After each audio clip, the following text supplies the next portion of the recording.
Okay. All right. This is our post-Shavuos Shiur, and we're focusing on a theme that's important to the concept of Kabbalah Torah. And we mentioned briefly, for those who were at the Shiur on Shavuos night, we just kind of started with it, is the concept that a human being is analogous to a Sefer Torah. And what does that mean? It has halachic ramifications in many different ways, and it's very curious. It's a curious concept to equate a person with a Sefer Torah and a Sefer Torah with a person. We're going to see what that means. Let's begin with a question. There were three groups of Leviim that took over the job of the Bechor, of the firstborn. And that was what we read about in Parshat Bamidbar, right, Erev Shavuos. So, a couple of questions regarding that takeover. And it also helps us, by understanding the Leviim, we'll understand this concept of people acting as a Sefer Torah. Replacing a person with a Torah, or a Torah with a person, or we'll see how it works. The idea is that the Leviim took over for the Bechorim because the Bechorim had a problem. Why couldn't they continue with the service? The firstborn was given over to the service of Hashem, just like in Meiser. When you have Meiser Behema, the 10th, to count of certain animals, that one belongs to Hashem. So they have this concept of firstborn of a kosher animal is a carbon, right? And even a firstborn of a donkey requires pidyon. Wow, even a chamor requires pidyon. And you do that by being poded on a lamb, which can be poded, several of them, but the Leviim take over that role from the Bechorim. Why? Because of the sin of the Egel. Now, why were they any better than anybody else? Because our Masorah teaches, Mil Hashem Elai, that Hashem says, who was faithful to Hashem and didn't get involved in the Chet Egel, was the whole Shevet Levi. A notable exception being Aaron, but Aaron is a Kohen. That's a different story. But the Shevet of Levi was not involved in Chet Egel. And since it wasn't involved in Chet Egel, they are now the replacement for the Bechorim. Why? What does that have to do with anything? If the Bechorim did Tshuva, why do we have to have Leviim for? Just because Klal Yisrael was forgiven for Chet Egel. And it's further complicated by the fact that we have many Makoros that suggest that in the end of days, who's going to have a comeback? The Bechorim will come back and take their rightful role. But wait a second. So if they weren't kind of fired completely, they were just suspended. Leave of absence. Right? Take a leave of absence. It's like people have a job with the city of New York. Here we are in Israel. People have a job in the city. It's not easy to leave that job. Why? You can take a leave of absence for who knows how many years. You go back and your job is waiting for you. There's such a thing, a leave of absence. So the Bechor took an elongated leave of absence. They call the temps. The temps come in and take over. That's the Leviim. The temps, the Leviim are temps. What's going on over here? I made a bracha already. Now, so in addition to that, the Ramban asks a very difficult question about the Leviim themselves. How many Leviim were there? When we finally did the count, we found out the Leviim were roughly identical to the count of the Bechorim. Now, how many Leviim were there? 22,300. But the Pasuk says that there were 22,000. Because those were also Bechorim. That's right, because Rashi says 300 were the Bechorim of the families of Levi. So you had actually 22,300, but 300 of themselves were themselves a Bechor. All right?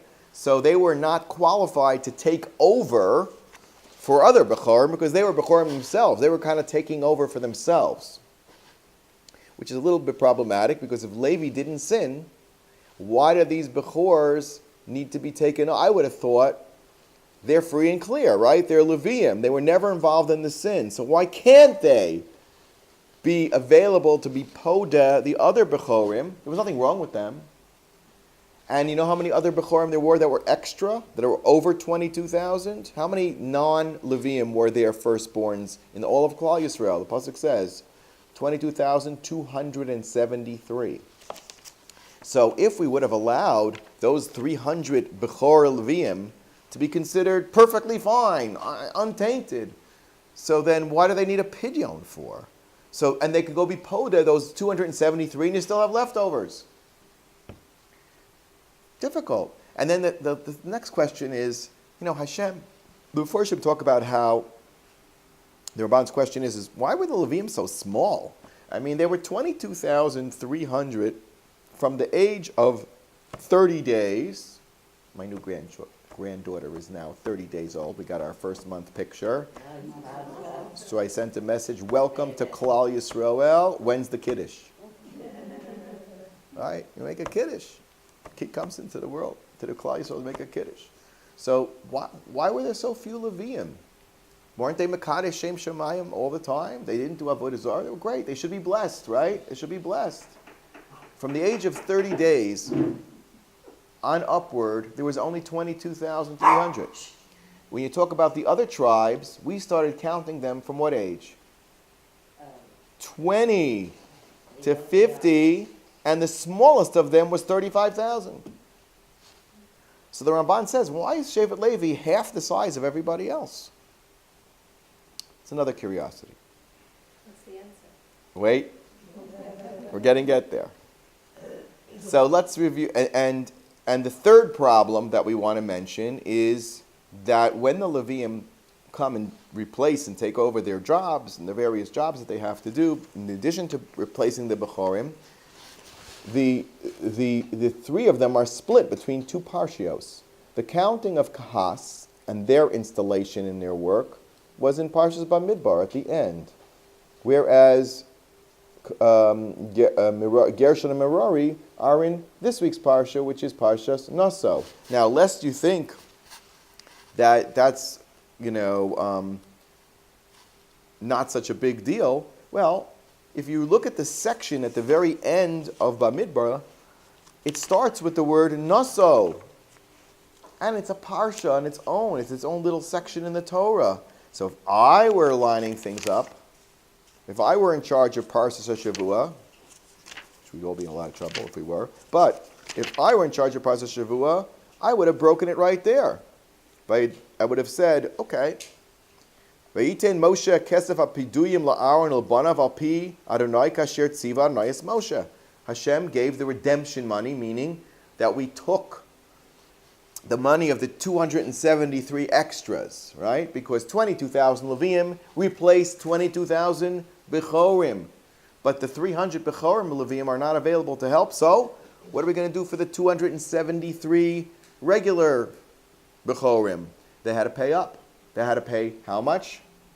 5. They had to pay Kesef Chamisha. Oh, the actual Bechorim had to play? Those were... The extras that didn't have, those that didn't have a stand-in Levi had to pay Chameshet Shkolim Lagugolas, 5 silver shekels. In which Rashi says, why that number? Like, maybe 10, maybe 15, why 5? He says, because it equals the money that Yosef was sold for. Yosef was sold for 20 grains of silver, and that totals 5 shkolim. Within 5 shkolim, you'll find 20 grains of silver. So now, when you have a kid who's your firstborn, and you're not a Kohen or a Levi, right? You're plain old Yisrael, and it's a firstborn boy, what do you have to do? You have to do pidyon aben, and what do you use? 5 silver shekels worth 20 grains of silver. Why? I thought the Levium took care of this problem. Didn't the Levium take care of this problem already? But they're on hold. You said they were just... Okay, very good. So isn't there proof already that the Bechorim are not completely off the hook? Because otherwise, why do they need to be redeemed? Redeem seems like it's a temporary redemption, but not forever. Because if it was forever, then what do we need to do this mitzvah for? It's done. They were replaced. Okay? Now I'll ask you even a deeper question. If that's the case, that the Levium replace automatically, right? You don't need the 5 shekels only for who? For those that don't have a Levi to replace them. But Levis are being born all the time. So why don't we just make a calculation of Levi versus The new Bechorim, right? New Levies. Every new Levi should be available to be. That's what we should do. What is the Kohen involved here? Kohen's making money. First of all, we don't. Kohen's making good money, but it's the Levies thing. We really don't know 100% it's Levine. I mean, we're Levine too, my family, but we don't really know. And we know who's really a Kohen. Also not, maybe. We take their word for it. Yeah, I know, I'm saying, but when Moshiach will come, it will be straightened out, but now, right now, we're not 100%. So why did the Torah obligate us to be podeh In case, the Bechorim? in case they're what? In case, okay, the Chumrah. But the Farshim ask here, why doesn't Levi continue to replace the Bechorim? So they say an interesting thing. Those Leviim, those original 22,000 non-Bechor Leviim, were represented continuously by all of their children, so that there really is only one unit of 22,000. So no matter how many Leviim there actually are, right, it doesn't really matter. They're just viewed as the torch bearers of the original 22,000. Now that's very strange, because what we're doing now is we're so fixated on the number 22,000. Why? Why is that such an important number that no matter how many Leviim come afterwards, they're only viewed as continuation of the original 22,000. Hence, any Bechor that's born, there's nobody available to be podeh them. And that's why you got to go to the Kohen and pay your 5 shekel, because there's no one available. No matter how many Leviim are born, firstborn or not firstborn, right? They're not available anymore. We've got to resort to the second pidyon. So why is that? Okay. A lot of curiosities here. What's that? It's a good question, because we view those original 22,000, that all of their future generations are connected to them, and they're not independent of them.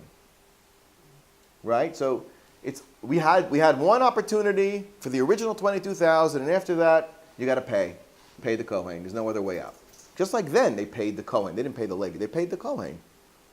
Now, the last question I have here is that 273 is an awfully strange number. Like, Hashem is very good at numbers. If they rounded out Leviim from 22,300 down to 22,000 and the 300 of the Bechor, very nice. Why couldn't it have been like nicely parallel? So there should have been 22,300 Bechorim, right? And those 300 would have been podeh themselves. Nice round number, 5 shekel. That turns out nicely, 15,000, whatever it comes out. The Torah counts it comes an odd number because it's 273 times 5. It's a strange number. Like, what's that all about? Hashem has the ability to, how shall I say, they grew under Hashem's hashgacha to certain numbers. Okay. Just very unusual. Now, in order to, and again, the final question is, why don't we just end Parshas Bamidbar, that they did the exchange, end of the story, move on to the next parsha? That would have been a very logical break. It says here, finally, Vayitein Moshe kesef hapiduyim la'aron l'bonav al pi Hashem kashir tziva Hashem es Moshe. Done. End of story. Very nice. A whole story. And then we start the next thing.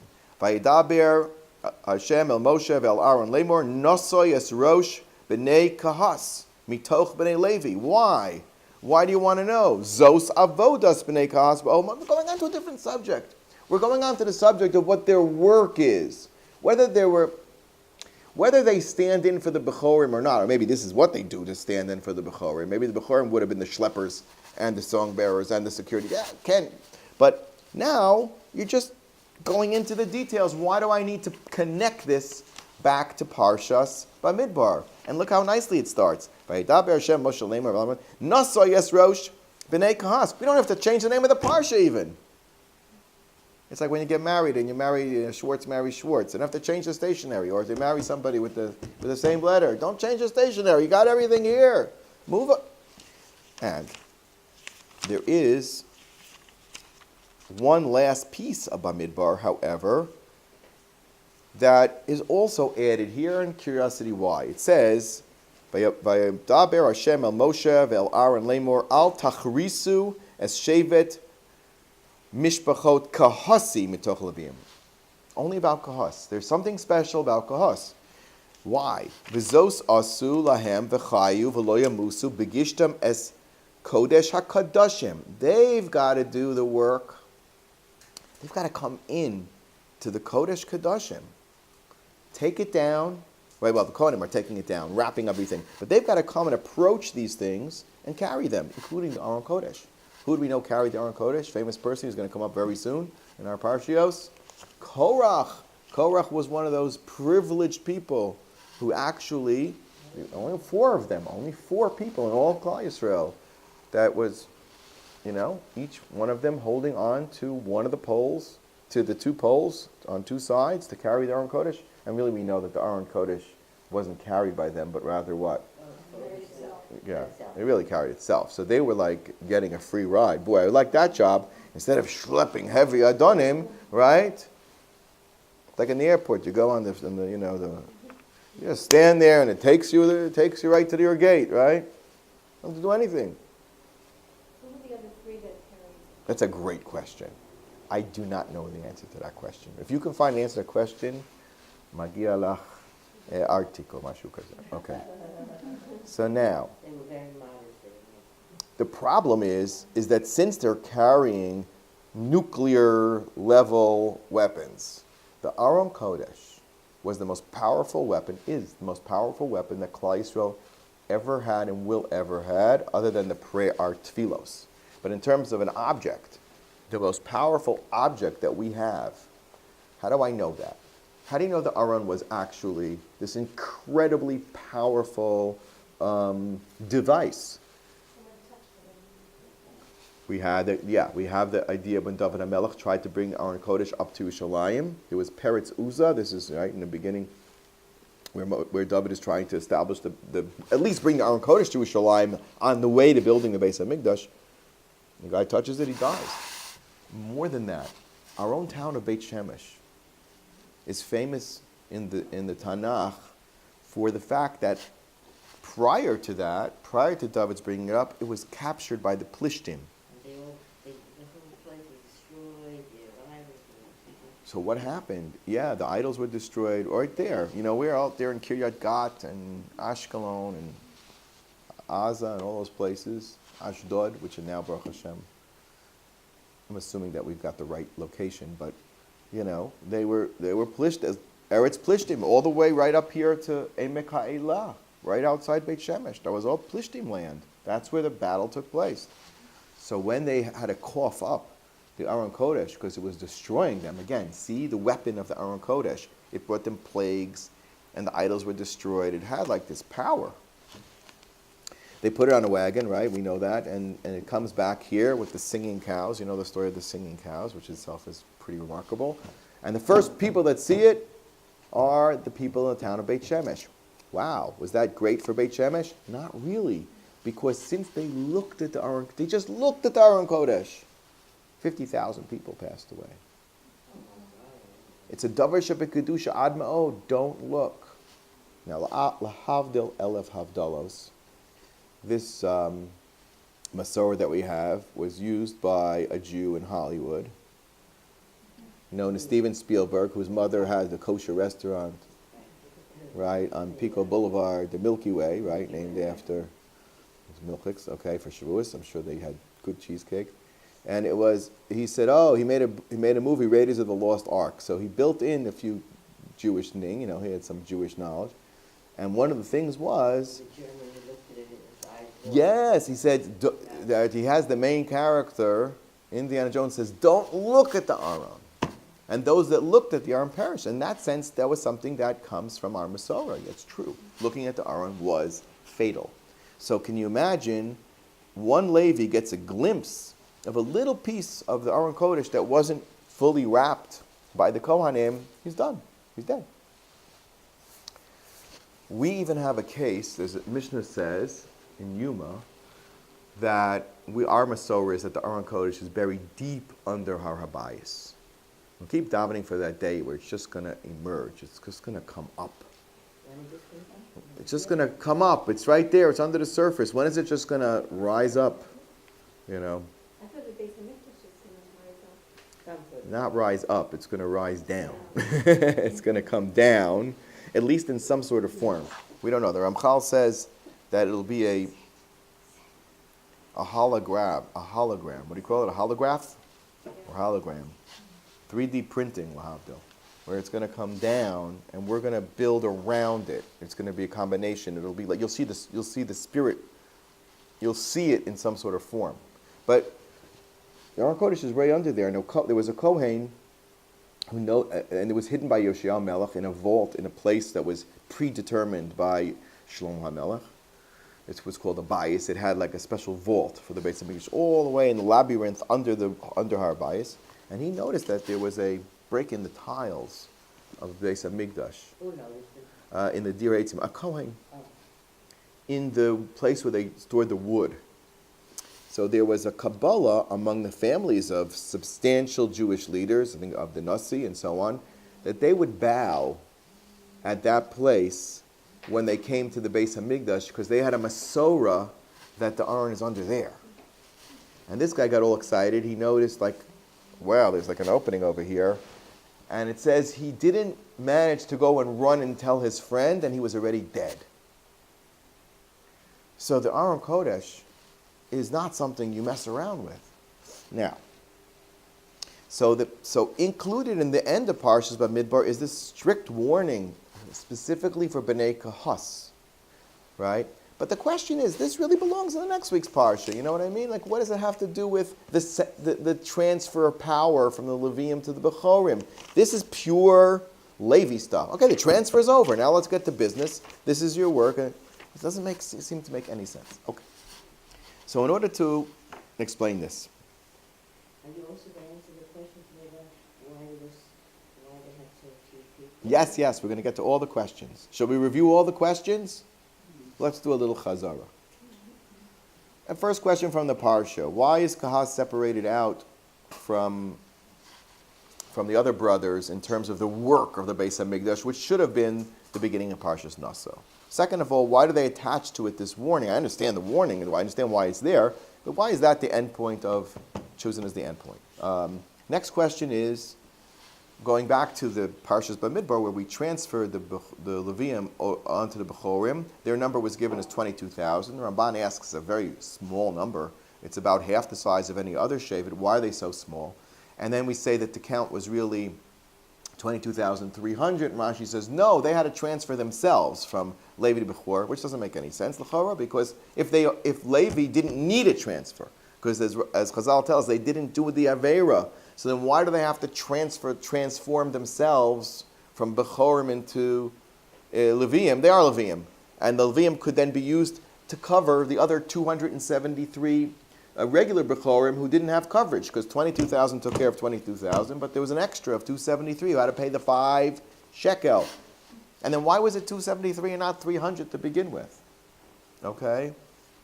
Those are some of the questions. Anything else we ask? Was that it? Okay. We have to go back on the videotape. Okay. So, in order to understand this, we have to take one step further. There is a little parsha that's about to come up which has a halacha of a Sefer Torah. And this is what we began with as an introduction. Human being is a Sefer Torah. That's going to be the key to unlocking all these questions. What does that mean? You know, when we open Aron Kodesh, what do we say? Vayhi bin so Aron, Vayom Hashem, Kuma Hashem, v'chula v'chula. Where does that come from? Well, if you go just a little bit ahead, into Parshas Bahaloscha. That's right. Vayhi bin so, it's a Perek Yud, Pasuk Lamadal. Up until this point, everything's hunky-dory. Everybody's doing what they're supposed to do. The Bechorim were taking over Levium. Levium are in charge of everything. Everybody's marching. Everybody's happy. And then we had this little Sefer Torah in its own right with a backwards nun. You know, it has a backwards nun on it. Vayhi bin so Aaron, Vayomer Moshe, Kuma Hashem yafutzu oivecha ve'enusu misanecha panecha. And then the second pasuk, it's all of 2 psukim, is V'nucha Yomar, Shuva Hashem, Ribavos Alfei Yisrael. Come back, Hashem, return to us when you've gone out on your destruction mission to destroy our enemies. So you see the Aron Kodesh as this powerful force to both Yafutsu oivecha, to scatter our enemies, and also to cause them to flee, those that hate us to flee. And then when he's finished with his job, it says, Venucha Yomar, now we're coming to a rest, we're going to organize the camp. Shuva Hashem Rivos Alvis, come Hashem back onto the tens of thousands and thousands of the Jews, right? How many tens of thousands and thousands of the Jews are there? 600,000. Similar to what? The letters, well, we have a Kabbalah, it's the letters in the Sefer Torah, even though letters are about half of that. But the reality is that Chazal view the letters of the Torah as ki'ilu 600,000, each Jew having their own corresponding letter of the Torah. But Chazal say here, we learn that really the minimum number to keep the Aron connected and the Torah connected to Am Yisrael is 22,000. How do you get that? Revava equals 10,000. Elef equals 1,000. It says here, Shuva Hashem, come back to us Hashem, stay with us Hashem. Rivavot, 2 10,000s, that's 20,000. Alfei, the minimum number of thousands is 2. Yisrael. And what does Yisrael stand for? Yesh Shishim Ribo Osios LaTorah. There are 600,000 letters. So, in this little statement here, it says, oh, I see what's going on. Hashem will stay with us if we have our 22,000 linking to the rest of the 600,000. So it's the Levium linking Klal Yisrael to Hashem and the Torah, and that's what Shevet Levi is anyway. Right? When Levi was born, why did he get the name Levi? Because he was the third child. Who was he bringing together? Yaacov and Leah, which is the Shidduch, right? Representing Hashem to the Shekhinah. And who brought them together? Baby Levi. Why? Because he was the third baby. Because a mother can carry 2 kids on each hand and can feed 2 children. But that third one, the husband's better take care of it, has to get involved. Otherwise, we're in trouble. So the Levi is what necessitates the chibur between Hashem and Klal Yisrael. So now let's understand a little deeper. 22,000. Well, if we're already talking about letters, Yesh Shishim Ribo Osios LaTorah, how many Osios are there in the Aleph Beis? 22. I'm not talking about, 22 core letters. Okay? Chaf Beis Osios. So then each Levi represents the one os of the Aleph Beis. Okay? And in general, a neshama and everything else in the world for that matter is a reflection of what? Osios. See, when you see a horse, so what is a horse's name according to the Torah? Sus. A horse is not a sus. A horse is a personification of 3 letters joined together, a samach, a vav, and a samach. Now, whatever the kochos hanefesh, whatever a samach is, and whatever a vav is, put that together and you get a horse. And you can try to understand everything about a horse, that it's a military thing, that you usually attach wheels to it. It's interesting that there's wheels. Samach is like a wheel, put together by an axle, samach, vav, samach. Who knows what the deep meaning, the Kabbalistic meaning about those 3 letters bring a sus to life, okay? And it's with that with everything else in the world. And Even is Aleph Beis Nun. If you break everything down to its most minute atomic particles, and now we're finding out that all of, at least, organic life has what molecule connected to it? The animal life, human life. What's molecule is the key molecule? The DNA molecule. And you know how they describe it? Strips of letters. Strips of letters, that's how it's described. These are the core osios. Call them atoms, call them whatever you want to call them, but on a bigger level, there's this molecule that governs their engineering. One of the guys on Shavuos night gave a shiur about, a cloned hamburger. They're getting able to clone material, to use the secrets of the DNA molecule that can generate life. They took a piece of beef and then they take out a piece and they start cloning it. Is it fleshik? Is it parv? What is it? Which one, the clone? A clone, yeah. You can eat the first hamburger is fleshik, and the second hamburger is milchik. You're going to eat is parv. You're going to eat the parv one first with your cheesecake, and then you're going to eat the hamburger. There's amazing things going on because we're resolving the secrets. We're pulling apart. The Bria and Hashem's kavod is starting to come out. This is the letters we use to create the world. Yes, exactly. In fact, that's Sefer Yetzirah. Sefer Yetzirah, which is part of Tikkun Leil Shavuos. Now I'm going to give a little advertisement for Tikkun Leil Shavuos. Everybody knows what Tikkun Leil Shavuos is. You read parts of every parsha, beginning and end of every parsha, beginning and end of every sefer in Tanakh, right? Nevi'im and Ksuvim, and the beginning and end of every Mishnayos. When are you learning? At night. This is the classic Tikkun Chatzos that up until the time of the Vilna Gaon, everybody said it. Now Hasidim say it, but a lot of the Litvish, trains, let's learn a piece of Gemara. What do you... And it goes back to the idea that I think... attributed to Vilna Gaon, they had asked one of his students, I'm not sure if it's the Dubna Magid, and they asked him, why aren't you saying Tikkun Chatzos? It's Shavuos night. He says, you know everything. So when you learn on Shavuos night, you're like counting off all the treasures of Torah that you know. So you read a little bit of Beishis. It's like a store. A little bit of Beishis you got in the store, you show that, in the window, I got a little bit of Noach, a little bit. He says, but I don't know anything, so whatever I learn is good. But the truth is, the Minig Yisrael, Who said I don't know? I don't know if it was the Dubna Malga or another student, but he says, you Vilna Gaon, you're going to say Tikkun Lechavat, you're going to mention or reference every part of the Torah, because you know the whole Torah, you know all the Mishnayos, and it includes Sefer Yetzirah and Zohar. And that's it. Oh, and the 613 mitzvos. Okay. Which is also critically important to understanding the connection between the Torah and a human being. Because what we're suggesting here is that the Levium were the first walking, living, breathing Sifrei Torah, following the pattern of Moshe, who came from Shevet Levi. They weren't Levium. Hence, they needed to be only 22,000. This is what the Kli Yakar really says, this Beferish. The Kli Yakar says they had to be 22,000.